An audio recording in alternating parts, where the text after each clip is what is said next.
आणि जे माझ्या असली शिवसेनेला नकली म्हणतात ती बेअकली माणसं मी महाराष्ट्रामध्ये सहन करणार नाही। ही माझी शिवसेना असली आहे।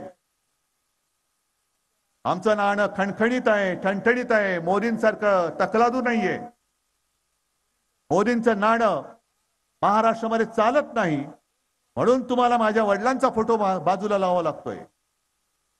एक काळ असा होता, हे आपल्याला हिणवत होते की तुम्ही जे काही निवडून आलात, तुमचे जे काही खासदार आले निवडून, ते तुम्ही मोदींचे फोटो लावले होते म्हणून निवडून आले।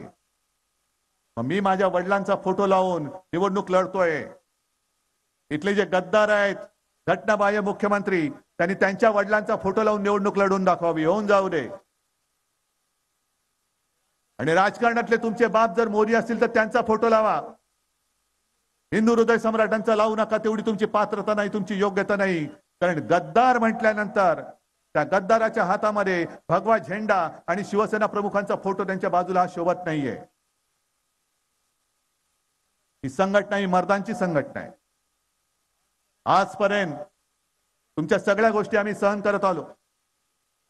आता अचानक तुम्ही जे काही सांगता आहात, तुम्ही लोकांमध्ये संभ्रम निर्माण करताय। माझ्या कोणाच्या लोकांमध्ये संभ्रम नाही झाला, पण भाजपच्या लोकांमध्ये संभ्रम झालाय की नेमकं उद्धव ठाकरेचं करायचं काय। आणि आज तिकडे आपल्या सीमा असुरक्षित आहेत।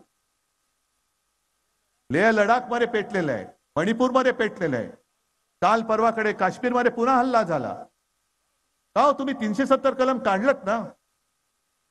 मध्ये अमित शाह येऊन गेले आणि बोलून गेले की आम्ही 370 कलम काढलं, त्याच्याबद्दल उद्धव ठाकरेंचं काय मत आहे? अहो तुम्हाला मी जाहीर पाठिंबा दिला आहे, कारण काश्मीर हा माझ्या हिंदुस्थानचा अविभाज्य घटक आहे, तो तोडू शकत नाही कोणी, म्हणून आम्ही तुम्हाला पाठिंबा दिला।